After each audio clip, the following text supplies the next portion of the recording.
Donc en fait, nous, l'idée aujourd'hui, c'est de vous présenter notre petite association, puisqu'on est 5 salariés dans l'association. On a répondu en 2019 à un appel à projet sur la Direct Bretagne proposait de répondre à le pic invisible. Alors, je ne sais pas si vous connaissez, c'est un appel à projet pour répondre aux jeunes invisibles sur les territoires, soit quartiers prioritaires ou urbains, soit ruraux. Et nous, notre projet quand même d'association, c'était de répondre par des projets innovants à des besoins des jeunes sur les secteurs ruraux. On a donc 2 services dans l'association. On a le service du bus, là que vous voyez à l'écran. Donc c'est un bus itinérant qui est itinérant sur la communauté de communes de Ploërmel et la communauté de communes de Questembert. Alors on a choisi ces 2 secteurs. Pourquoi ? Puisqu'en fait de 2014 à 2019, on a fait un diagnostic de territoire. On est allé rencontrer chaque structure sur les communes, alors notamment Questembert communauté, un peu moins Ploërmel communauté.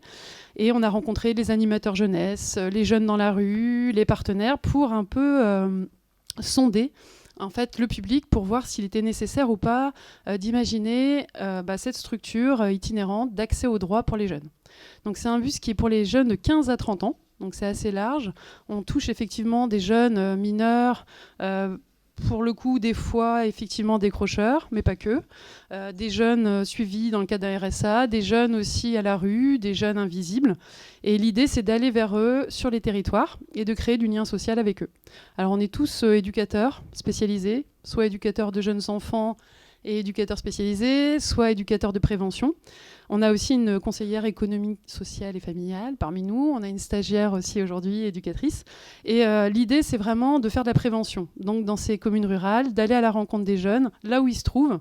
Donc, le bus est itinérant sur Questembert, mais aussi sur les petites communes aux alentours. Et à côté du bus, on a 2 voitures qui nous permettent d'accompagner les jeunes vers les structures. Donc si on repère un jeune qui a besoin d'aller à la mission locale, on va l'accompagner à la mission locale, à Pôle emploi, on peut aller sur toutes les structures existantes. Alors on va travailler plus autour des démarches administratives, mais si un jeune nous dit qu'il est à la rue, on va essayer de trouver un logement d'urgence pour lui et l'accompagner soit à Vannes, soit sur les structures aux alentours. Donc voilà, c'est vraiment l'idée de répondre à un besoin de prévention sur ces territoires-là qui n'existaient pas auparavant. Et aussi, on a créé depuis peu, en 2019, un service de soutien à la parentalité que Eva va vous présenter mieux que moi. Alors, le service de soutien parental, il s'adresse aux parents d'enfants de 0 à 25 ans. L'idée, c'est d'être sur de la libre adhésion, c'est-à-dire que c'est les parents qui contactent l'association avec une demande qui peut être très large en fonction des familles. Déjà, l'âge 0-25 ans, voilà, il y a une grande marge. Et donc, du coup, ils contactent l'association, ils nous font part de leur demande et ensuite, on propose un accompagnement à domicile. Donc, on fait des propositions éducatives à domicile où on fait aussi tout un travail d'orientation vers les partenaires lorsque c'est nécessaire. On est voué du coup à intervenir 6 mois à 1 an. L'idée, c'est d'intervenir à un moment donné et de ne pas forcément rester pendant des années dans un accompagnement éducatif. Si ça, c'est nécessaire, on fait appel à d'autres mesures. On accompagne les parents vers les services compétents. Voilà. Et donc, du coup, concernant le décrochage scolaire ou cette problématique liée au cadre scolaire, on y est vraiment confronté puisque c'est un sujet qui est assez récurrent dans les familles. Le sujet, on n'est pas forcément sûr du décrochage scolaire, mais où le cadre scolaire peut en tout cas poser des difficultés à l'enfant et donc ramener des difficultés au sein de la famille. Et après, il y a aussi ces situations où les enfants sont à domicile et ne vont plus en effet à l'école. Et là, du coup, ça rejoint un petit peu ce qu'on disait tout à l'heure. C'est intéressant que nous, on puisse être à domicile et faire le lien avec les établissements scolaires, justement. On passe beaucoup par les assistants sociaux scolaires. Du coup, souvent, c'est la porte d'entrée. Et puis après, on peut être amené à être en lien directement avec les enseignants, voire même aller dans les établissements scolaires. Enfin, voilà, il y a vraiment un travail qui se mène et qui est intéressant. Et on ressent beaucoup, de mon avis, en tout cas, le besoin aussi des établissements scolaires, puisque, en tout cas, en 2 ans, à chaque fois que les situations se sont présentées, les portes ont toujours été grandes ouvertes, en tout cas pour tenter de mettre des choses en place et faire ce lien entre la famille et ce qui peut se passer dans le cadre scolaire. Il faut savoir que pour le soutien parental, on intervient sur tout, je dirais, l'est du Morbihan. Alors, on est sur la communauté de communes de Questembert, sur la communauté de communes de Ploërmel, on va aussi sur tout Vanaglo, Arc Sud Bretagne, Centre Morbihan Communauté et Malétroit, Oust, Brousseliande. En fait, l'idée, c'est vraiment d'aller au plus près des familles et de pouvoir aussi entrer à domicile sans qu'il y ait cette injonction et vraiment d'être dans une libre adhésion du public. Du coup, la famille nous fait confiance, on n'est pas dans une contractualisation, alors qui peut arriver après, si nécessaire, mais l'idée vraiment, c'est d'être en amont. Ce qui existait il y a peut-être 20 ans, que les assistantes sociales pouvaient faire dans le cadre des CMS, aujourd'hui n'ont plus le temps et ne peuvent pas le faire. Là, c'est par le biais d'une association qu'on a proposé de le mettre en place sur le territoire. Et le département, en fait, finance cette action à 100%. L'idée, c'est vraiment de développer le plus possible cet aller vers des familles, dans les familles, et notamment sur des territoires vraiment... pour le coup assez lointain. On peut aller comme à la Trinité-Porrouët, à la Gacy, Carentoire. C'est souvent des familles, des fois, qui ne voient personne dans la semaine. Et le fait qu'on puisse aller les voir au moins une fois leur fait énormément de bien. Et de pouvoir aussi accompagner l'enfant. Parce que je ne sais pas si tu as parlé de la médiation animale. Non. Alors, pourtant, l'actualité. Alors, en fait, on a Eva, alors Caroline qui est là-bas, je ne sais pas où elle est, là-bas. Caroline intervient sur le territoire de Vanaglo. Eva, c'est sur Questembert Communauté, et on a Manuela qui est juste derrière là, qui intervient depuis peu sur Ploërmel Communauté, Centre Morbihan Communauté et Val d'Oust Brousseliande. Et en fait, on s'est dit que c'était plus simple que chaque personne ait des territoires bien définis. Parce qu'en fait, quand on va sur un territoire, on rencontre les familles, mais on rencontre aussi les médecins. On va voir toutes les personnes qui potentiellement peuvent rencontrer ces familles et avoir à un moment donné besoin d'un soutien. Alors ça va être le centre social éveil, que je vois là-bas. Ça peut être toutes les structures avec lesquelles on peut travailler. Mais vraiment, ne pas s'arrêter aux structures existantes. Peut-être même aller voir la psychologue en libéral, travailler avec les orthophonistes, avec tout le monde, mais qu'on soit repéré et qu'à un moment donné, les familles puissent avoir accès à ce service-là. Et bon, effectivement, ça fonctionne un peu trop bien puisqu'on a actuellement une liste d'attente, mais qui est en train d'avancer. On n'a plus trop de gens là sur la liste d'attente. Non. Donc voilà. Et la médiation animale, c'est un support qu'on a mis en place depuis peu, grâce à un cheval. Donc en fait, dans l'association, on a un cheval, le chien aussi, enfin un chien, et bientôt un lapin. Enfin bon, voilà. La ferme s'agrandit, mais en fait, l'idée, c'est aussi de pouvoir proposer aux enfants, parce que c'est quand même 0-25 ans, à l'enfant un support qui va lui permettre de reprendre confiance en lui, de travailler aussi, je dirais son autonomie, enfin tout aussi, je dirais que la liberté de la parole aussi, parce qu'en fait des fois il y a des enfants qui ne veulent pas parler dans le cadre familial, mais qui vont peut-être, enfin d'ailleurs tu vas mieux parler que moi de ça, c'est Eva qui fait la médiation animale.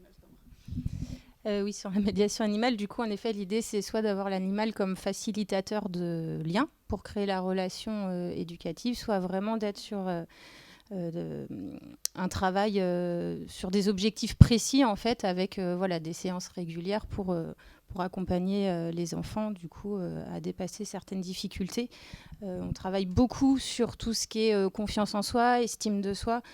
La question du harcèlement scolaire, par exemple, via l'animal, du coup, elle est aussi très intéressante à travailler, parce que dans les familles qu'on rencontre, du coup, je reviens là sur le scolaire, mais la question du harcèlement, de la phobie, tout ça, elle est très, très présente.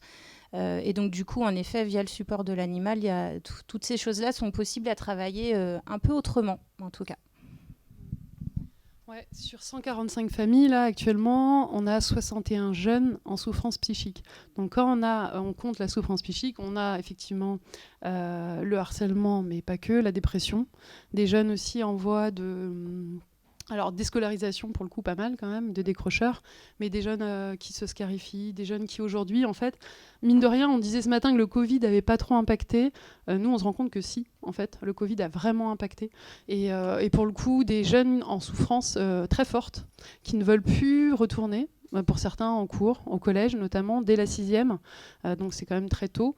Dans le bus, on côtoie aussi beaucoup de jeunes, notamment à partir de 15-17 ans, qui ne souhaitent plus du tout retourner dans le cadre d'une scolarisation. Donc c'est aussi trouver des systèmes parallèles à un moment donné, alors il y a effectivement la mission locale et des structures qui existent, mais des fois c'est des jeunes qui sont déjà passés par plein de structures et qui ne souhaitent plus du tout en fait retourner vers ces structures-là. Donc nous, notre travail, c'est vraiment de travailler sur la confiance en soi et puis de se dire, l'adulte, on peut aussi à un moment donné lui refaire confiance.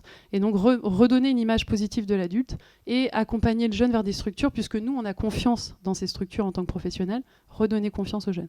Et c'est tout un travail de longue haleine. C'est un facteur temps qui est nécessaire. Et là, on voit sur le bus, ça fait maintenant 2 ans et demi qu'on est sur les territoires, et on voit que la confiance est établie avec certains jeunes et qu'on peut enfin les amener vers des structures. Mais le temps a été nécessaire. Et dans les familles, c'est pareil, hein, c'est des fois 6 mois, 1 an de travail autour des parents, mais aussi autour du jeune. Et si on ne prend pas en compte la globalité de la famille, si on ne travaille pas avec les parents, c'est très difficile aussi de travailler avec le jeune. Donc c'est hyper intéressant de pouvoir faire le lien entre la parentalité et aussi des fois le bus derrière qui intervient aussi. J'avais une question, parce que vous avez dit que vous intervenez sur 6 mois, 1 an maximum. Alors moi j'ai une situation très dure à gérer en fait, sur une gamine. Non. Oui, mais je peux parler fort. Attends. Il y a un micro sinon. Monsieur il a dit qu'il faut parler dans le micro. Il faut le mettre très près de la bouche. Voilà, donc vous dites que vous intervenez sur 6 mois, 1 an maximum, que vous êtes sollicité par les familles. J'ai une situation donc, où l'année dernière, toute l'équipe de l'établissement a travaillé vraiment pour maintenir une jeune de 6e dans sa scolarité. En 5e, donc, ça a été un petit peu plus compliqué. La maman évoquait scolarité à domicile, etc. Et toute l'équipe de l'établissement estimait que pour une jeune de 5e, ce n'était pas une bonne chose. Donc on a tous travaillé pour essayer, comme l'a dit l'intervenante tout à l'heure, maintenir absolument, surtout 13 ans, c'est très jeune, maintenir absolument la scolarité, parce que nous, on sait que la scolarité à domicile, c'est peut-être très beau au départ, parce que les gamins sont pleins, voilà, c'est tellement dur d'être à l'école et de rester assis toute la journée. Sauf qu'après, qu'est-ce qui va se passer, quoi ? Surtout quand vous dites 6 mois, 1 an. Donc moi, j'avais programmé une visite à domicile dans cette famille, et on m'a dit, non, c'est le relais 56 qui prend le relais, vous n'allez plus à domicile. La maman m'a dit, j'ai trouvé la solution pour ma fille. Je ne remets pas du tout en cause. Voilà, vous avez dit la confiance en l'adulte, mais il faut aussi que vous ayez un discours de confiance dans les établissements scolaires et le travail que font les établissements. C'est à vous de ramener les enfants aussi à l'école. C'est ce qu'on tente en tout cas de faire, parce que voilà, c'est sûr que c'est pas fini, toujours... elle est en scolarité à domicile. Donc, oui, en CNED, c'est ça, du coup, à 100%. Je l'ai appris hier. Donc, mais oui, enfin, en tout cas, l'idée, c'est vraiment de travailler ensemble. Et après, nous, on a un vrai enjeu de confiance, en fait, et de travail de confiance et de lien à établir avec les familles. Et c'est vrai qu'une fois que ça, c'est gagné, et ben là, on peut actionner vraiment avec le partenariat et amener, voilà, ou travailler, voilà, ce qui paraît le plus important, en tout cas pour les familles, et pour préserver le lien social, du coup, aussi, en effet, pour l'enfant, parce qu'il y a la scolarité, le programme scolaire, mais il y a tout ce que l'école apporte aussi en matière de socialisation et de contact avec les autres. Et je vous rejoins, du coup, que voilà, l'idée, c'est vraiment d'essayer de conserver tout ça, quoi. Pour le coup, on travaille énormément avec les assistantes sociales scolaires qui interviennent et qui nous amènent notamment beaucoup de jeunes dans le bus. Et après, ça dépend du territoire aussi. C'est vrai que pour le coup, si l'assistante sociale ne prend pas contact, c'est vrai, soit on le fait à la demande des familles, si c'est nécessaire, mais généralement, c'est plutôt les personnes qui nous appellent aussi dans le cadre scolaire pour qu'on fasse le lien. Sauf si les parents décident qu'on intervienne dans le cadre scolaire. Mais c'est à la volonté des parents. Si les parents ne le souhaitent pas, on ne le fera pas. C'est aussi ça l'anonymat, c'est aussi ça la libre adhésion. Et c'est notre façon de travailler, et heureusement que ça fonctionne comme ça, et c'est aussi pour ça que ça se met en place. Mais en l'occurrence, moi je sais qu'on travaille beaucoup avec Madame Truffy, par exemple, qui est assistante sociale à Castenvert. Elle vient même au bus, on la voit, on travaille énormément ensemble. Les partenariats se font au fur et à mesure de la situation. C'est-à-dire qu'effectivement, là, s'il y a eu 2 rencontres, c'est très court, et c'est pas assez en fait pour pouvoir déjà cibler le maillage partenarial autour de la situation. À partir du moment où on rencontre la famille, c'est d'abord une fois les parents, ensuite après le jeune, et ensuite après la famille entière. Et après, on commence à tisser le lien avec les partenaires. Donc au bout de 2 rencontres, c'est impossible d'avoir pris contact avec les partenaires. C'est un travail de proximité qui demande vraiment du temps. C'est 2h30 par famille, par semaine. Les partenaires, on les voit en fonction aussi de la demande derrière et du besoin repéré.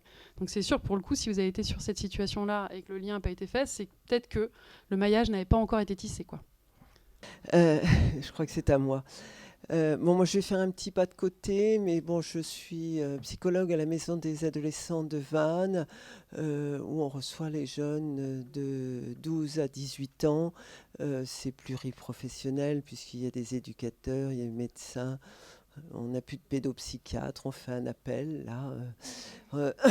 Infirmière, psychologue, médecin du centre de planification familiale également. Infirmière, enfin bon voilà, c'est un peu tout des représentants aussi de Douarnenez par rapport aux consultations jeunes consommateurs. Bon, moi j'ai pas d'ordinateur, j'ai un simple vieux cahier sur lequel je mets toutes mes notes. Je suis un peu has-been, mais c'est comme ça. Donc je vais être amenée à lire ce petit texte le plus rapidement possible pour laisser un peu de place aussi aux autres partenaires. Donc l'adolescence est un temps imposé qui met au travail des dimensions individuelles, familiales, collectives et sociales, qui demande aux jeunes de traverser une nouvelle étape d'individuation-séparation pour inscrire son être au monde.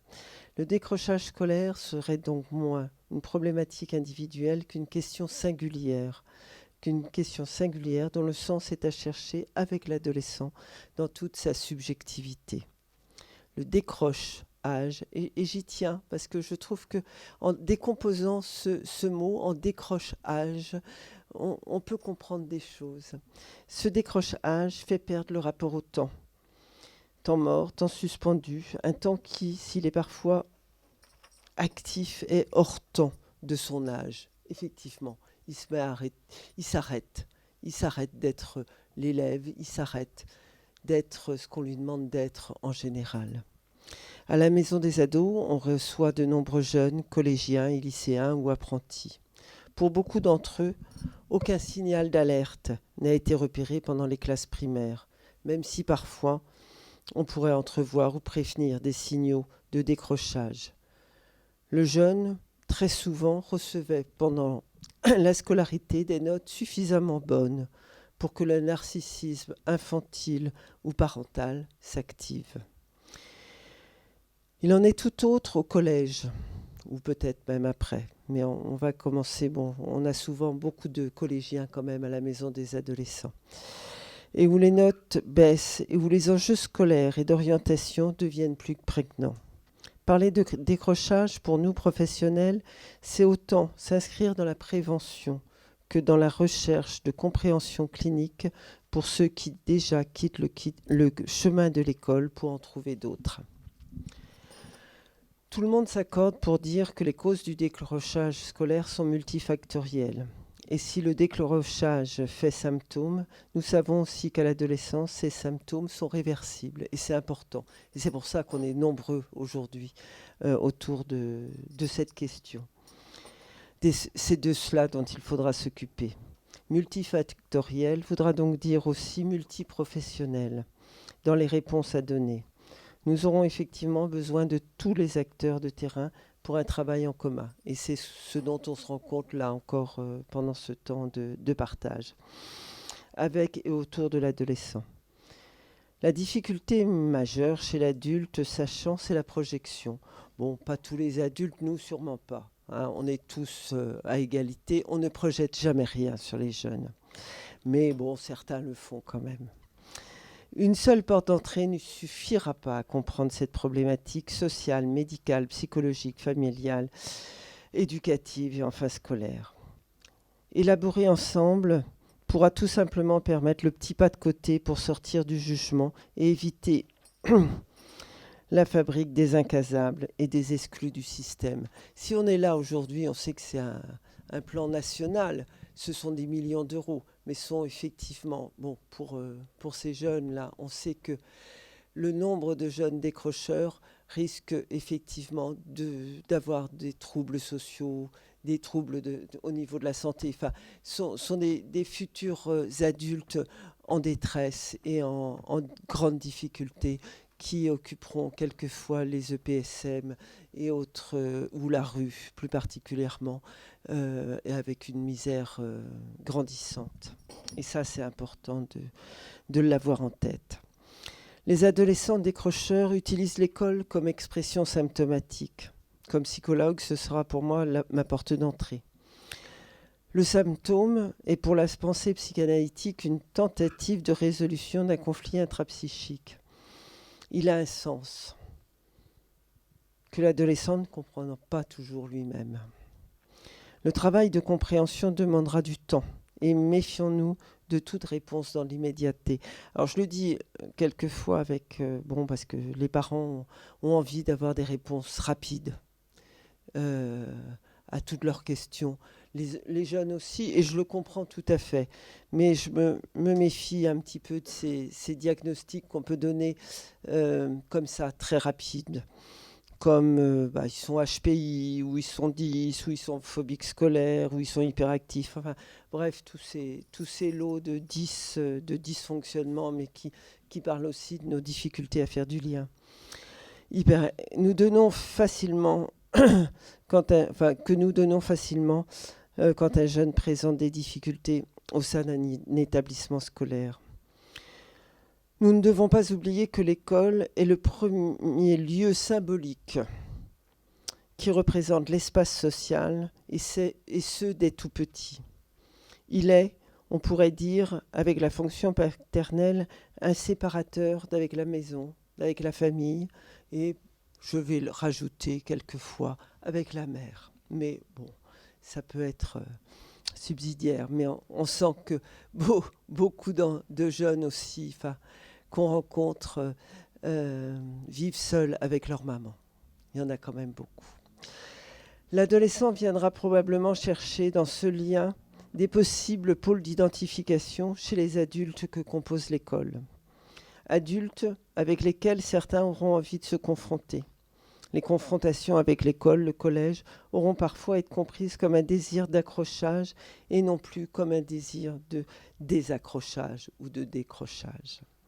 Je pense au retard à l'école qui nécessite chaque fois une confrontation et un imaginaire important pour dire les raisons du retard. Ils sont très doués, les jeunes, très très doués. Et où de l'absence, les bavardages également de ceux qui sans cesse se font remarquer pour qu'on ne les oublie pas. Parce qu'effectivement, beaucoup bavardent, mais c'est pour ne pas être oubliés dans les classes. Les sanctions tombent, les sentiments d'injustice aussi, l'incompréhension de part et d'autre amène le plus souvent des sans-noms qui n'offrent pas d'accès à la symbolisation. Les adolescents, comme tout sujet, doivent trouver un appui chez l'autre pour pouvoir désirer, se projeter, s'orienter. Donc, je vais vous donner un petit exemple clinique et c'est plus un questionnement parce que c'est en cours, je vais dévoiler quelques petites choses. Vous ne m'en voudrez pas au niveau du secret professionnel, mais je trouve que c'est important de partager avec vous toutes les interrogations qu'on peut avoir autour d'un jeune, dont vous tous avez aussi des exemples importants. Mais c'est vrai qu'il y a aussi derrière ces jeunes-là des sujets, des personnes et des douleurs. Et c'est un jeune, je craindrais qu'il ne décroche, effectivement.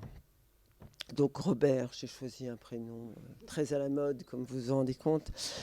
C'est comme le cahier, il est un peu has-been. Il a 13 ans.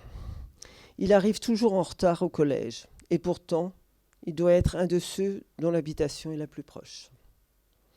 Il est en 4e et dira que l'école ne l'intéresse pas. Ça ne sert à rien pour l'avenir. Alors, je crois qu'il y en a beaucoup qui le disent, et j'en ai encore un hier qui me disait la même chose, ça ne sert à rien à l'école. J'étais au téléphone avec lui, il habite Watt. Et je dis, peut-être, je ne sais pas, c'est quoi ? Ça ne sert à rien.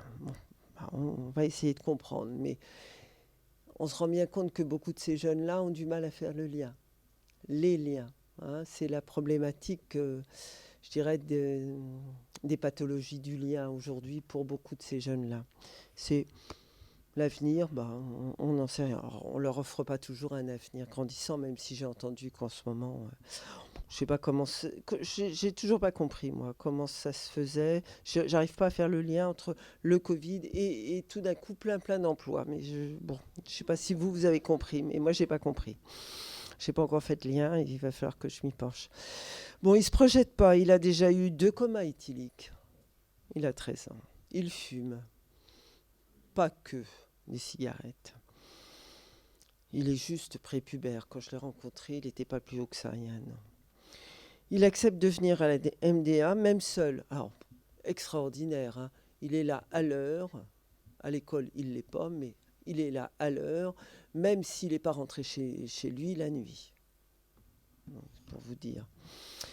Parce qu'il y avait le confinement, que la maman a trouvé qu'elle ne pouvait pas aller le chercher quand même. Bon, parce qu'il y avait le confinement. Donc il ne manque aucun rendez-vous, même pendant le confinement. Du je ne sais pas, réponse que j'avais à tout questionnement, nous sommes arrivés à des échanges et sans doute à un désir partagé d'en savoir plus. Il me dira que l'école, ça ne sert à rien. Il suffit d'avoir les bases qu'il a eues déjà en CP, savoir lire, écrire et compter. Bon, après tout, on va voir. Bref, les fondations seraient pour lui suffisantes et on pourrait imaginer que le décrochage s'est opéré depuis longtemps. Il n'a pas vu son père depuis 4 ans. Celui-ci est empêché pour des raisons sociales et juridiques, maltraitance, consommation et vente de stupéfiants.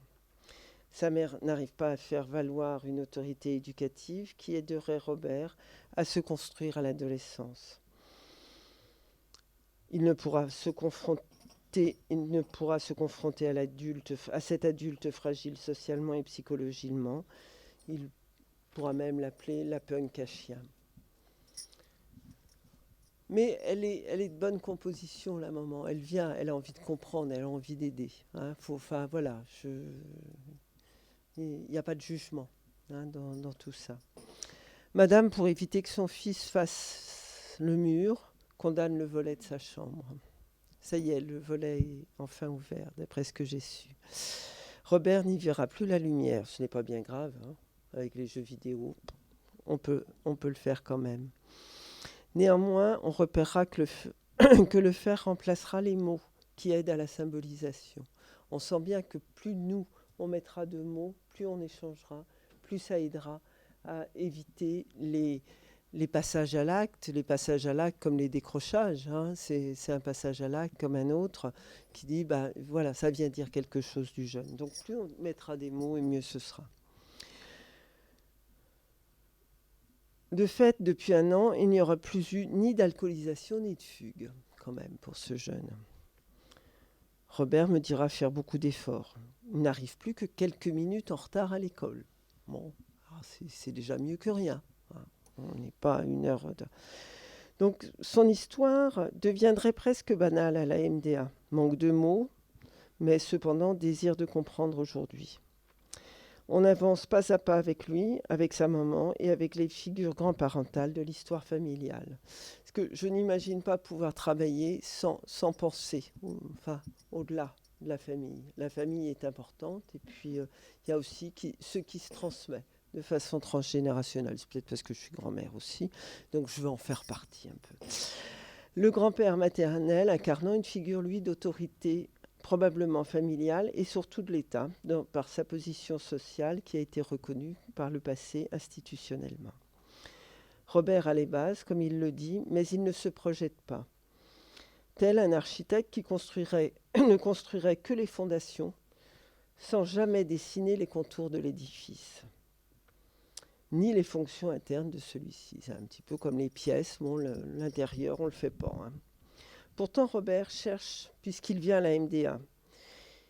Il a une mesure éducative qui lui a été proposée, puisqu'effectivement, il y a eu un signalement qui était dans l'ordre des choses. Bon, on va dire qu'il manque quand même beaucoup d'éducateurs, il manque beaucoup de personnel, un peu partout, et que l'éducatrice, elle fait ce qu'elle peut. Elle vient de temps en temps, mais pas sans doute assez souvent, dit la maman. Et si le signalement proposé par le Sénat Donc, donc c'était suite aux alcoolisations massives. Donc, ce cas clinique nous invite à la réflexion. Comment va-t-on éviter la rupture, le refus scolaire ou encore le décrochage ? Comment, en tant qu'adulte, on va prendre la mesure de notre place ? Comment, parfois, accepter une part de confrontation qui, symboliquement, pourrait avoir valeur d'accrochage identificatoire ?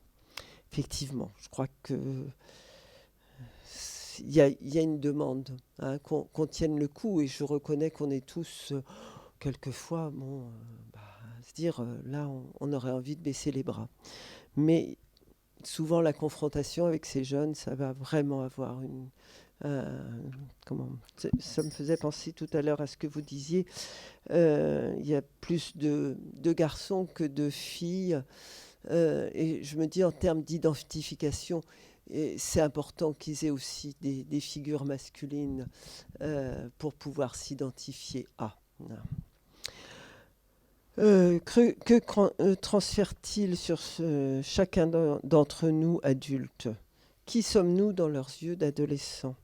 À cela, je répondrai volontiers que nous ne sommes jamais ce que nous croyons être à leurs yeux, objet de leur accrochage ou décrochage. Nous sommes souvent des porteurs de leurs désirs qui, même s'ils ne se vivent en négatif, nous amènent à penser qu'à l'adolescence, rien n'est figé et que chaque adulte peut devenir un pôle identificatoire et d'espoir pour l'avenir.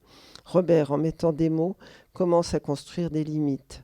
C'est lui qui accepte le cadre proposé, car rien ne l'y oblige. Il connaît ses fondations, elles sont fragiles, mais tout est possible. Je ferai remarquer que de nombreux jeunes, ayant vécu de la maltraitance par le passé, n'ont toujours pas non plus été vraiment reconnus dans cette position de victime. Voilà, je terminerai peut-être par le « c'est pas juste ». Le « c'est pas juste », si souvent prononcé par ces ados décrocheurs, ne serait-il pas une tentative d'interroger le pas juste de leur vie familiale, sociale et individuelle ? Je vous remercie.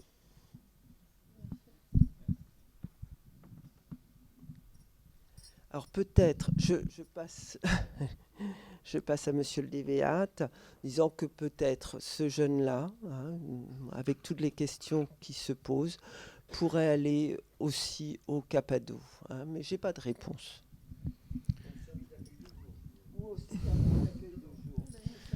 Enfin, toujours est-il que je souhaite la bienvenue à Robert. Je sens qu'il y a plein de gens qui veulent l'accueillir. Alors, moi, si je suis là aujourd'hui avec vous, c'est que je souhaitais vous tenir quelques mots sur un dispositif qui existe dans le département depuis 2006 et qui s'appelle le Capado. Alors, je vais juste revenir sur la genèse de ce dispositif. Genèse qui est assez intéressante sur le constat fait à l'époque et toujours d'actualité du travailler avec. Tout à l'heure, on voit bien que nos institutions ont parfois la limite de travailler les uns à côté des autres et pas forcément ensemble, parce que travailler ensemble, c'est aussi accepter le renoncement et accepter de faire de la place. Et c'est-à-dire que c'est pas toujours très simple, comme on a des égos surdimensionnés, de se dire que l'autre peut faire aussi bien, voire peut-être mieux. Enfin, toujours est-il que en 2004-2005, dans ce département, j'ai envie de dire qu'on pourrait faire les mêmes constats au jour d'aujourd'hui.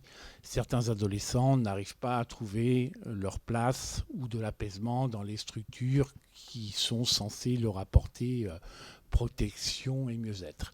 Alors, Madame Cardin a utilisé le terme.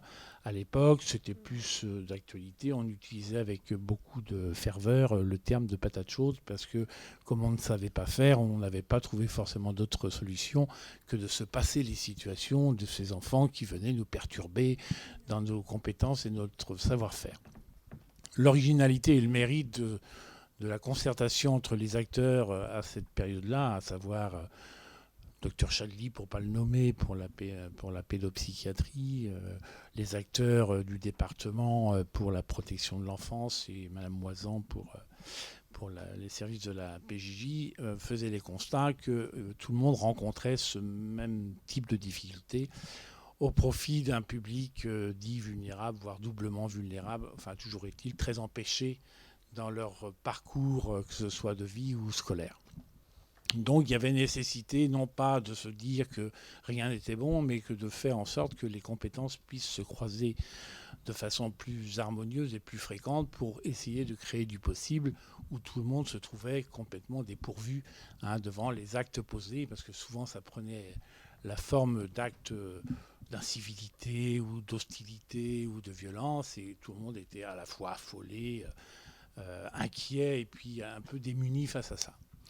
Donc il a été convenu de mettre des moyens au pot, en se disant on va non pas remplacer, mais venir soutenir à la fois les institutions qui avaient ces enfants en charge pour créer d'autres espaces qui allaient peut-être apaiser un petit peu ces enfants qui nous faisaient voir beaucoup d'hostilité, beaucoup de rébellion, et pour cause.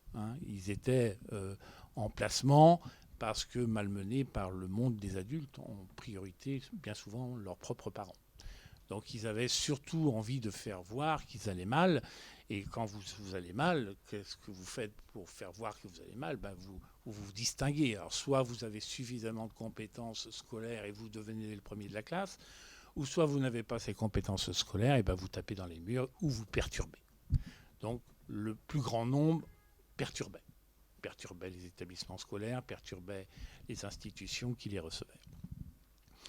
D'où la naissance et la création de ce dispositif, dans un premier temps expérimental. On nous avait donné un mandat sur une année en disant faites vos preuves, faites la preuve que ce dispositif, qui était censé s'adresser à une file active de 15 adolescents en très grande difficulté sur le plan d'une année civile, faites voir que ça peut amener des solutions, solutions étant de les apaiser et de peut-être les rendre en capacité de réintégrer un projet de vie et un projet scolaire.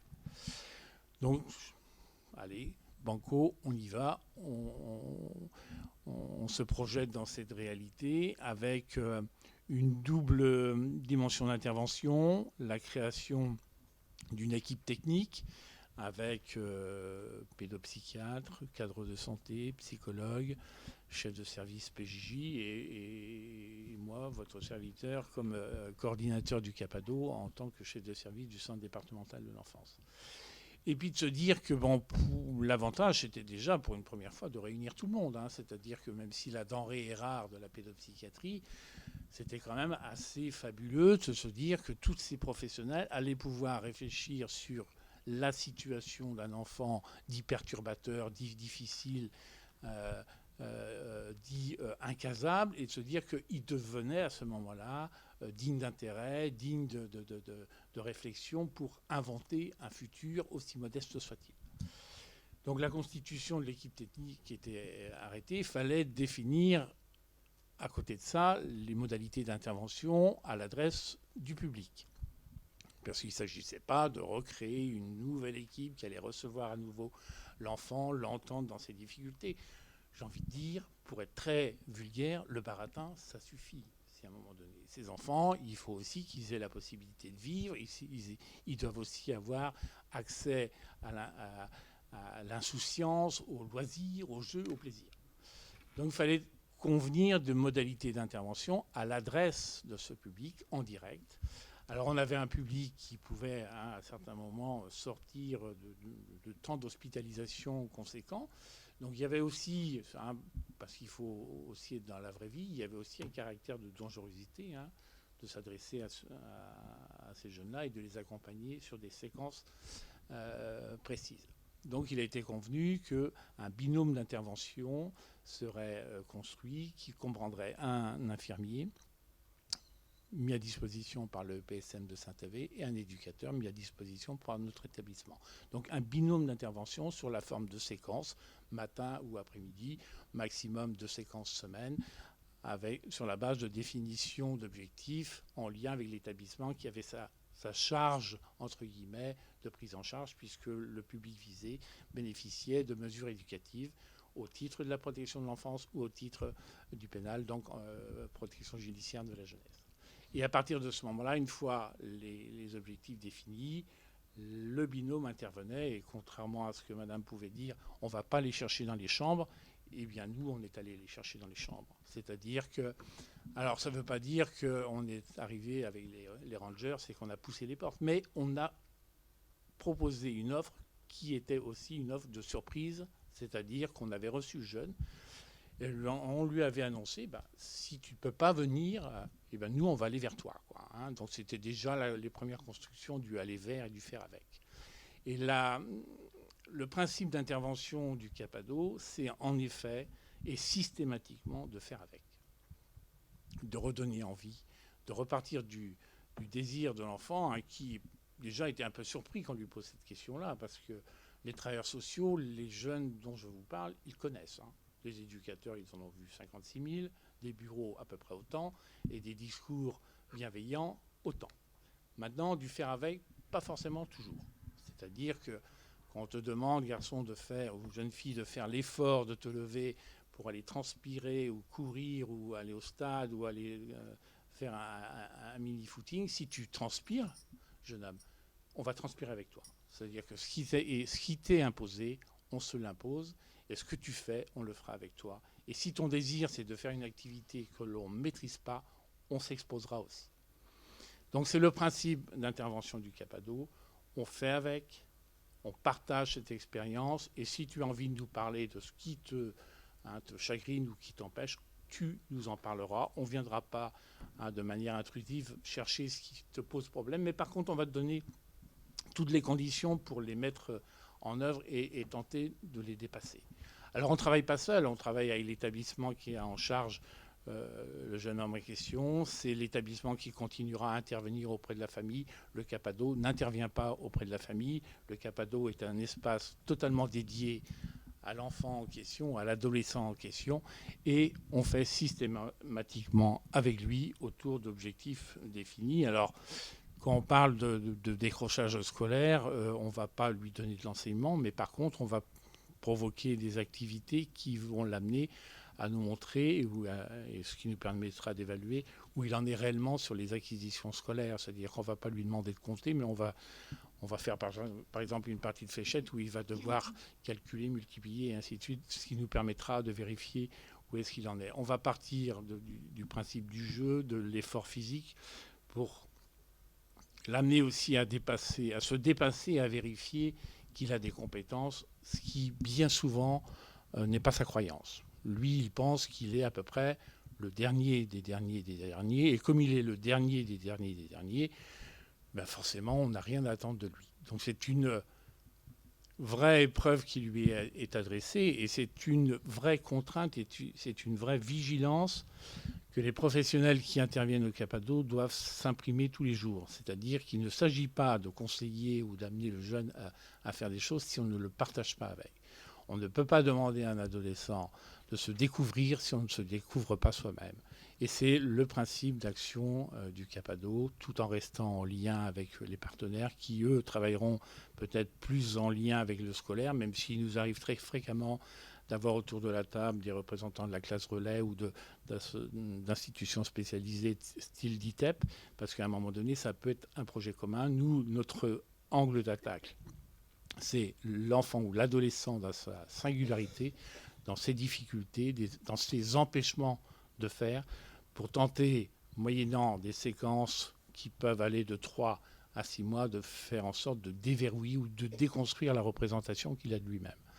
Et souvent, cette représentation, elle est tellement forte qu'il ne s'imagine pas pouvoir faire. C'est-à-dire que, et c'est ce que souvent le Capado lui permet, hein, c'est-à-dire que ce qu'il n'imaginait pas pouvoir faire, il se rend compte, parce que l'adulte qui est avec lui est fiable, présent, non jugeant, mais aussi vulnérable.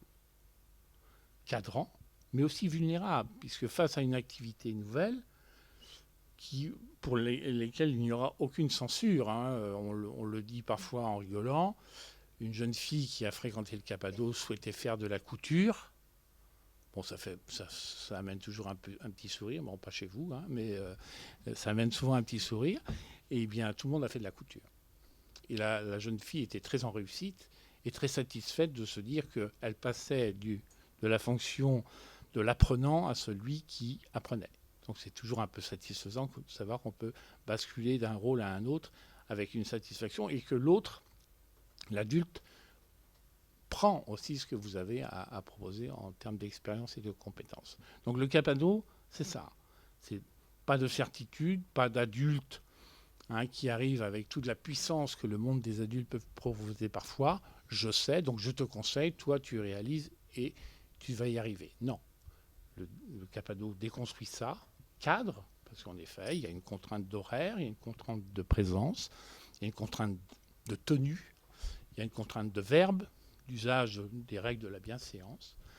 Mais autour de ça, si on fait avec, on fait jusqu'au bout. C'est-à-dire que si, et la Bretagne nous le propose quand même de temps à autre, s'il pleut fort, mais il pleut sur tout le monde. C'est-à-dire que l'adulte, il va aussi prendre sa chaussée. Et si on convient que la séquence crosse dans la boue est différée ou modifiée, on la maintient programmée et on la réalisera. Donc je crois que les messages que le Capado essaye d'adresser à ces adolescents dit en très grande difficulté, c'est que non seulement tu es en difficulté, mais ce n'est pas parce que tu es en difficulté ou malveillant ou agissant que tu n'es pas digne d'intérêt, déjà premier message. Deuxième message, c'est que tu es suffisamment digne d'intérêt pour qu'on aille te chercher dans ta chambre, même si toi tu n'as pas à un moment donné la volonté de venir vers nous. Et troisième message, on va aller jusqu'au bout avec toi et on va te mettre en avant, celui qui est au centre, celui qui est en réussite, celui qui domine un petit peu l'évolution, c'est l'adolescent en tant que tel. Alors comme on est éphémère dans le parcours, il faut faire en sorte, et c'est là aussi que la deuxième dimension de l'équipe technique rentre en ligne de compte, c'est qu'autour de la table, vous serez assez d'accord avec moi, déjà qu'on est plusieurs, on rit plus, mais quand on est plusieurs, on est plus inventif. On s'autorise, ça a un côté, ça provoque de la désinhibition, quoi. C'est-à-dire que seul, vous n'oserez pas. À plusieurs, vous osez davantage. C'est-à-dire que vous allez prendre des risques. Vous allez faire des propositions et vous allez réussir à construire la nouvelle proposition en trouvant des arguments auprès du pédopsychiatre qui va avoir son analyse et qui va pouvoir vous dire que le jeune peut dépasser certaines entraves. Vous allez être plus à l'aise parce que l'institution qui est à côté de vous et qui a pignon sur rue et qui a compétence vient soutenir la proposition que vous allez faire d'une activité peut-être avec une prise de risque, mais qui va être totalement nécessaire pour un jeune qui a besoin d'appréhender le monde avec cette saveur que propose le monde aussi, à savoir de la prise de risque, de l'adrénaline.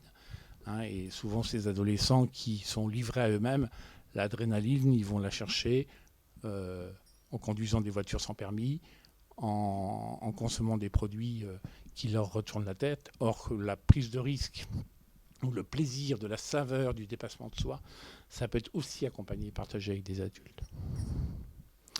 Alors, je vais pas aller au-delà parce que je ne voudrais pas empêcher madame. Oui. Vous suivez des jeunes qui sortent d'hospitalisation ou bien qui sont adressés par ce type de... Alors, le segment qui a été déterminé, c'est un segment, alors d'une part, moi je vous parle du Capado secteur Est, on a toujours espoir, moi ça fait 10 ans que j'ai toujours espoir qu'il y en aura un sur le secteur Ouest. Bon, pour le moment c'est pas le cas.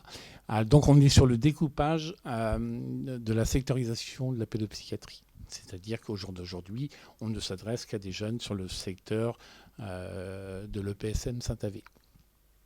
Et pour accéder au Capado, il faut avoir bénéficié d'une mesure éducative.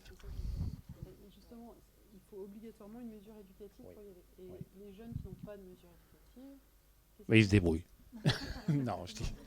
non, mais ils peuvent pas être concernés par le dispositif puisque c'est trop restreint. C'est ça, mais on a des jeunes qui n'ont pas de mesure éducative, clairement, et qui n'ont pas de place dans des dispositifs, puisqu'il faut obligatoirement répondre à une case, entre guillemets. Voilà. Du coup, là, pour le coup, une mesure... Mais moi où je le trouvais intéressant, c'est ma prise de parole auprès de vous au jour d'aujourd'hui, c'est-à-dire que on est parti de constats et d'empêchements, or que tout était installé. Je veux dire que le PSM et les compétences de l'EPSM, c'est pas nouveau et c'est pas non plus uniquement lié à la création du CAPADO, mais à un moment donné, les compétences, l'ambition et l'envie ont fait que c'est devenu possible. Mais est-ce qu'il n'existerait pas une structure sans contractualisation, enfin sans mesure? C'est ma question. Pardon. Oui, est-ce Eh ben, ce sera peut-être Non. l'acte 2 d'un autre dispositif s'inspirant de Non, ces c'est- mêmes oui, intentions. En fait, c'est ça, ouais, c'est vraiment ma question, parce que moi, c'est ce qui nous pose problème, et pas qu'à nous, puisque des partenaires nous ont aussi fait. Enfin, voilà, c'est remonté, en tout cas, en termes de besoins sur le territoire. C'est aujourd'hui, on contractualise beaucoup, il y a beaucoup de mesures éducatives, avec une injonction quand même derrière de la mesure, et en libre adhésion pour ces jeunes. Sur le territoire, j'aimerais. Alors, je vois pas où les amener, moi, en Ouais, tout cas. alors, Parce on n'a pas toujours des mesures Ouais. éducatives. Alors, en effet, le segment du public visé, c'est le segment du public mineur disposant d'une mesure éducative. Pour autant, le CAPADO, c'est la cerise sur le gâteau, si vous voulez. Autant la décision du juge s'impose à la famille et aux jeunes, le CAPADO s'impose à personne. Donc, ça veut dire Donc, on peut vous amener d'autres jeunes qui ne Non. sont pas en mesure. Non, il faut forcément... Vous êtes insistante. Non, non, mais- En Il fait, faut j'essaie de forcément trouver- avoir j'essaie une de trouver mesure, des mais je veux dire solutions. que pour donner envie à l'adolescent qui est déjà concerné par une mesure, parfois judiciaire, de placement, il faut agir sur d'autres motivations, agir sur d'autres sensibilités que celles qui s'imposent à lui. C'est-à-dire, vous pourrez dire, il faut que tu viennes au CAPADO. Si vous ne lui donnez pas envie de venir au CAPADO, si vous ne venez pas le surprendre, si vous n'avez pas accès à ce qu'il est, si vous ne créez pas le lien, le CAPADO, ça n'existe pas. Oui, je comprends bien. Oui.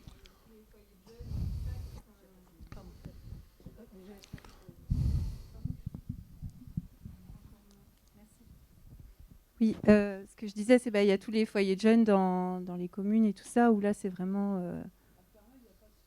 Il n'y a pas de structure. Bon, normalement, ça va venir. Hein, je pense que la CAF essaye de développer vraiment tous les espaces de vie sociale et tout ça. Donc.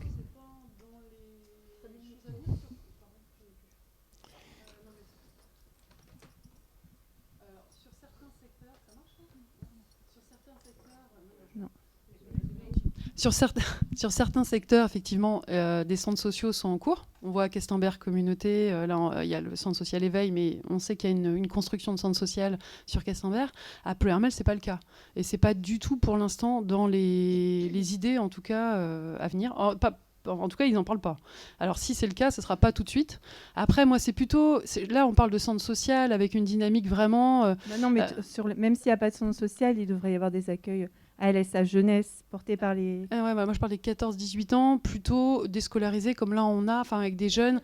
je dirais qu'ils ont besoin aussi d'un accompagnement spécifique, qui pour autant n'ont pas de mesures éducatives derrière. On a des jeunes aujourd'hui qui ne rentrent pas spécialement dans une mesure éducative ou judiciaire, en tout cas qui n'en ont pas, et qui clairement auraient besoin aussi d'un accompagnement comme celui-là, avec justement tout ce travail qui est fait sur les compétences, sur la confiance en soi, des moments de répit, de se poser des bonnes questions pendant un temps défini, où ils vont pouvoir réfléchir à leur projet de vie, leur projet d'insertion et de scolarisation. Ça ne se fait pas en 2 jours. Enfin, en tout cas, moi, c'est le sentiment qu'on a, et puis on le travaille tous les jours.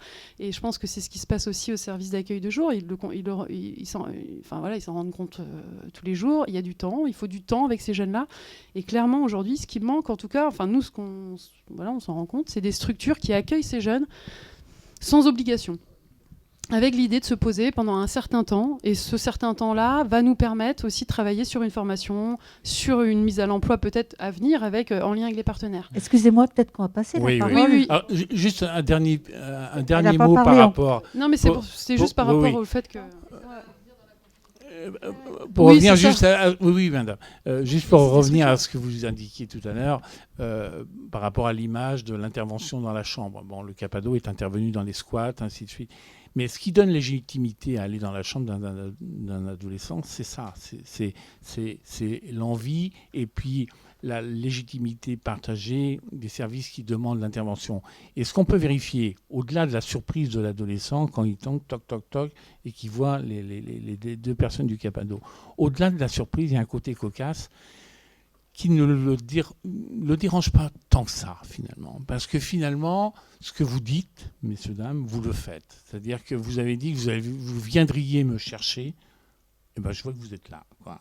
Donc, ça peut amener à houspiller, à contester, mais le conflit, ça n'annule pas les personnes. Le conflit, ça fait vivre aussi. Le conflit, c'est aussi parce que vous êtes là qu'il y a conflit. Si vous n'êtes pas là, il n'y a pas conflit. Mais vous n'êtes pas là. Et je vais donc passer le micro. Merci. Non, pas du tout. Ça nous arrive de travailler après Capado, relativement souvent, depuis que j'y suis en tout cas, au service d'accueil de jour, parce que nous, c'est service d'accueil de jour. On ne va pas chercher les jeunes. Mais justement, quand ils ont fait ce boulot-là, du coup, ils peuvent venir chez nous après.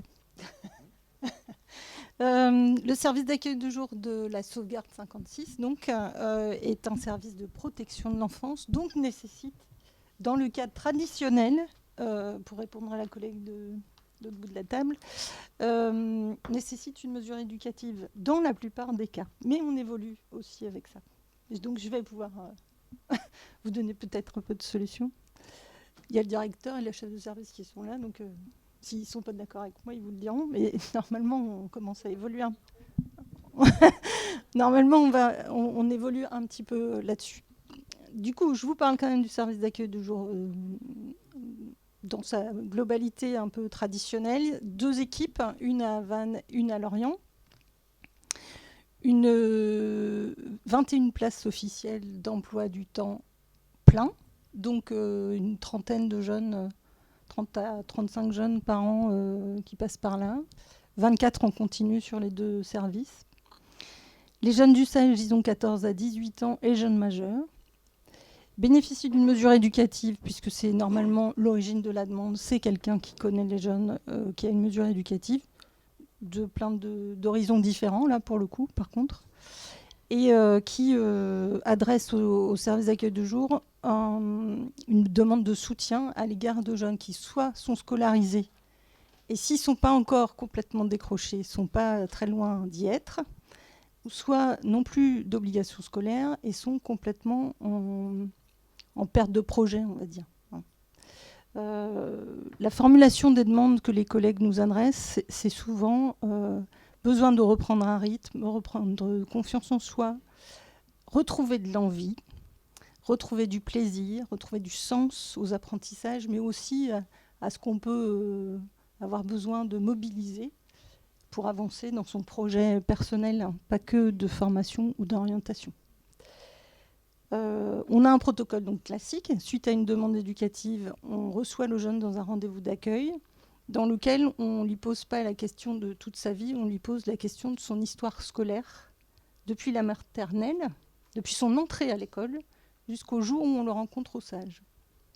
C'est-à-dire qu'à travers ce questionnement-là, on apprend à rencontrer le jeune sans aller de manière très intrusive du point de vue de la famille et de son histoire familiale, puisqu'il y a quelqu'un qui s'en occupe déjà dans la mesure éducative.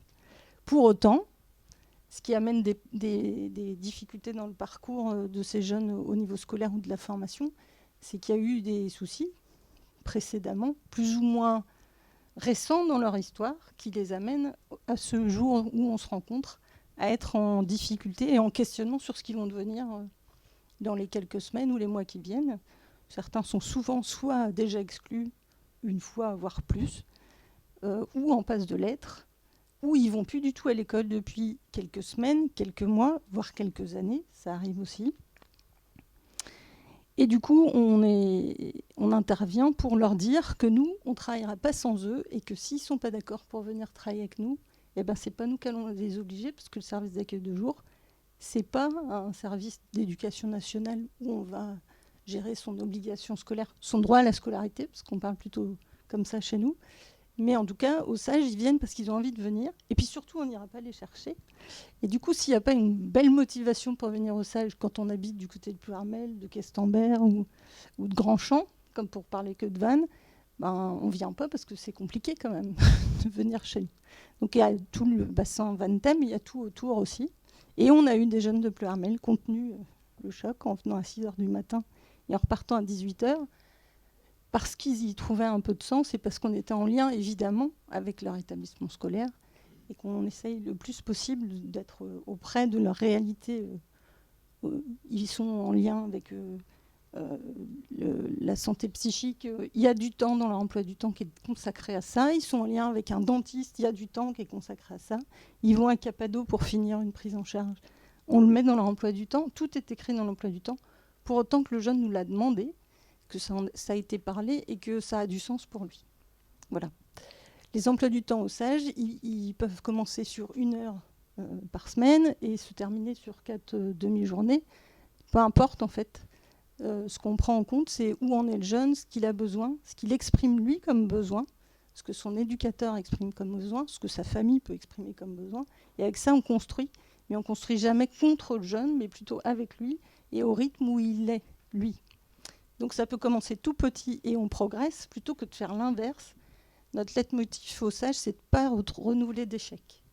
Donc si on sent que ça ne va pas tourner au profit du jeune, on peut aussi être un peu attentif à ne pas aller trop vite. On leur dit non quand ils veulent tout de suite, parce qu'il y a des jeunes qui ont envie de mettre plein de choses dans leur emploi du temps, histoire de bien répondre aux sollicitations de l'extérieur, être comme tous les autres jeunes, avoir plein de trucs pour ne pas penser leur situation, parce qu'il y a un peu de ça aussi. Et en général, on refuse d'emblée de mettre tout, et on y va tranquillement sur plusieurs semaines, plusieurs mois, voire plusieurs années, parce qu'il y a des jeunes qui peuvent rester jusqu'à 2 ans, un peu plus, au SAGE. Dans notre protocole, après ce rendez-vous d'accueil et l'adhésion du jeune, on a un rendez-vous projet où je vous disais, on met en mots les objectifs que le jeune veut faire et on met un emploi du temps en face. Et on a un rythme un peu régulier qui peut aller jusqu'à toutes les 6 semaines où on fait un bilan avec le jeune, sa famille et son éducateur référent, et on regarde ensemble ce qui a été positif dans cette période, ce qu'on a pu observer comme compétences, parce qu'on fait pas mal de choses autour des compétences des jeunes aussi, et puis ce qu'on a travaillé des objectifs qui étaient prévus au départ, et comment on va continuer ou pas ensemble. C'est-à-dire que c'est pas remis en question toutes les 6 semaines, il ne faut pas exagérer, mais si on n'est pas super calé, on peut se dire que là on arrête parce qu'on n'est pas c'est peut-être pas le bon moment, c'est peut-être pas la bonne façon de faire, ou en tout cas on revoit les objectifs en fonction de ce qui s'est passé ensemble pendant 6 semaines. On réécrit un projet actualisé et on rencontre par écrit aux jeunes, c'est un écrit qui s'adresse aux jeunes, de tout ce qui s'est dit pendant ce temps-là. Du coup, c'est important pour nous quand même la dimension de trace où on nomme les compétences, où on nomme les progrès, tout petits soient-ils, où on nomme le plaisir ou l'envie que le jeune peut avoir comme activité. On est une équipe pluridisciplinaire, on a des éducateurs techniques, on a des éducateurs spécialisés, on a une institut spécialisée à Lorient qui est présente ici. Il n'y a pas d'instit à Vannes, donc c'est les éducateurs qui accompagnent les jeunes du point de vue scolaire. On a aussi une psychologue à mi-temps qui reçoit pas forcément les jeunes en individuel, qui les reçoit au rendez-vous d'accueil et qui participe avec nous à des activités comme les jeux de société par exemple, ou d'autres activités. L'année dernière, on a fait un atelier conte, ce qui permet de travailler et avec la psychologue et avec les jeunes sur ce qui se passe pour eux, sans pour autant être dans des entretiens spécifiques individuels. Ça existe aussi, mais c'est à la demande des jeunes. Ça peut être à la nôtre de manière très spécifique. Vous dire qu'on travaille donc aussi de manière un peu différenciée des traditionnels, ce que je disais tout à l'heure. Aujourd'hui, on s'est ouvert à la possibilité d'accueillir des jeunes en AED direct, ce qu'on appelle ça, des aides éducatives à domicile directement adressées au service d'accueil de jour, quand il se trouve que dans les situations familiales, la mesure éducative ne semble pas hyper nécessaire. Mais si les collègues de prévention sociale, de prévention spécialisée ont remarqué un besoin d'un jeune qui est en difficulté scolaire et que la famille est assez présente, qu'ils ont travaillé sur cette question-là, ils peuvent nous adresser une demande et là on demandera à l'inspecteur de nous faire une aide éducative directe. D'où pas une mesure éducative traditionnelle, quoi. On a aussi des mesures dérogatoires, puisqu'on n'est pas censé accueillir des jeunes qui viennent de la PJJ, mais ça arrive. On a aussi des jeunes qui ont des notifications de handicap, qui ne sont pas censés venir au SAGE, mais ça arrive aussi, et on travaille aussi avec ces situations-là. Dans ces situations, on essaie de faire partie d'un parcours, c'est-à-dire qu'on est un partenaire parmi d'autres qui viennent en soutien d'une situation très particulière.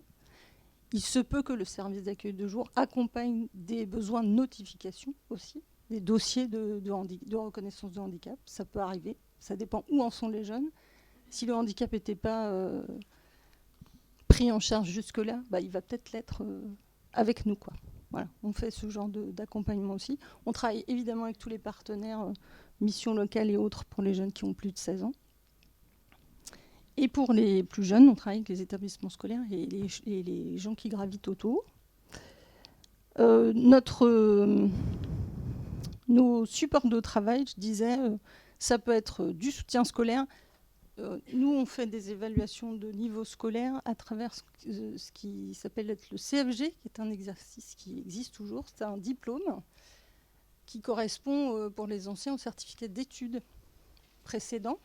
Le niveau de base requis en sortant d'un collège quand on n'a pas de diplôme, c'est toujours le CFG. C'est pas le brevet des collèges étant quand même nettement plus exigeant.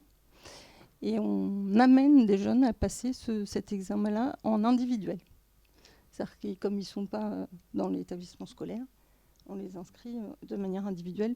C'est en général une étape assez intéressante pour les jeunes parce qu'ils sont assez fiers de présenter un diplôme. Et par ailleurs, ça permet à certains employeurs de reconnaître qu'ils ont travaillé sur un niveau scolaire qui est avéré pour le coup, puisqu'ils ont eu leur diplôme.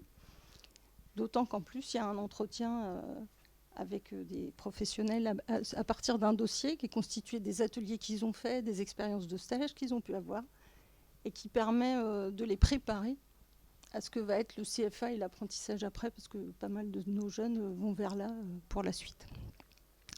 On fait aussi du sport de manière hebdomadaire. Ça nous arrive de faire du sport régulièrement. Là, ils viennent de finir du surf. Ils vont faire du cheval, ils vont faire du tir à l'arc, mais ils peuvent aussi aller faire de la boxe, ils peuvent faire du tir à la carabine de précision à Carpap, par exemple. On essaye un certain nombre de choses et on propose, s'il y a des sportifs dans le coin. Ils font aussi, il y a des temps forts un peu systématiques. Et par exemple, les baptêmes de plongée en piscine et en mer sont proposés aux jeunes tous les ans. Tout le monde n'y participe pas, mais c'est des temps forts qui sont intéressants. L'année dernière, on a travaillé à Vannes autour du dédale, qui a bluffé un certain nombre de jeunes et de professionnels, il faut le dire. Et du coup, on a construit, grâce à un artiste, une session d'apprentissage du graphe autour de l'histoire, de ce que ça pouvait avoir comme signification, d'où ça vient, comment on s'y fait. Et ils nous ont fait une belle fresque avec le sage qu'il faut qu'on installe. Mais on va au-delà de l'aspect culturel, consommation, pour essayer de voir ce qu'il y a un peu derrière. Et on est assez attaché à ces expériences-là. On essaie de faire en sorte avec les jeunes d'être citoyens. Aussi, on a des actions de prévention autour du tri, autour de nettoyage de plage, de plein de choses comme ça. J'allais dire, tous les supports sont bons, du moment que nous, on y met du sens. Et en tout cas, on partage assez la philosophie du Capado, d'être avec eux, d'être avec des gens qui savent faire. Et on se met à la même place que les jeunes. On va apprendre avec eux à monter sur un mur d'escalade, à faire de la pâtisserie chez un professionnel. Enfin, voilà, ce genre de choses, quoi. On travaille sur des souhaits d'orientation des jeunes. Là, c'est pareil, il n'y a pas de tabou possible. C'est ce que je disais encore avant-hier à une jeune. Il y a un jeune qui nous a demandé d'être souffleur de verre. On a été voir un souffleur de verre, tailleur de pierre ou autre chose. À part le tatouage qu'ils ne peuvent pas faire quand ils sont mineurs, tout est possible. Et on essaye de faire en sorte de rencontrer les bonnes personnes qui peuvent nous adresser. Enfin voilà, c'est un peu ça l'idée aussi, de leur transmettre comment on s'en sort quand on ne sait pas, parce que nous, on ne connaît pas tous les métiers non plus. Qu'est-ce que je ne vous ai pas dit ? Que quand on finit, on essaye d'accompagner les jeunes autant à la fin d'une prise en charge qu'au début. À savoir que quand un jeune part, par exemple, sur une orientation d'apprentissage, on lui propose ce qu'on appelle une veille. La veille du sage, c'est qu'on les garde dans nos tablettes. Des fois que ça ne marcherait pas bien, l'apprentissage, ou qu'ils auraient peur d'aller au CFA, qu'ils ne sont pas très à l'aise avec les patrons, etc. Et pendant quelques semaines, ils peuvent toujours s'adresser au sage pour revenir vers nous, pour nous dire que ça se passe super bien, ou pour nous dire qu'ils ont des questions, qu'ils n'y arrivent pas, qu'ils ne se sentent pas bien, etc. Et on reprend ça avec eux pour essayer de les accompagner à poursuivre, ou pour les reprendre chez nous, parce qu'il faut travailler un autre projet. Donc ça, c'est une option possible. On essaie de travailler au plus possible avec les familles. Quand ce n'est pas possible, on travaille essentiellement avec les éducateurs référents. Oui, il y a un problème de timing, je sais. Du coup, si vous avez des questions, allez-y, je réponds rapidement.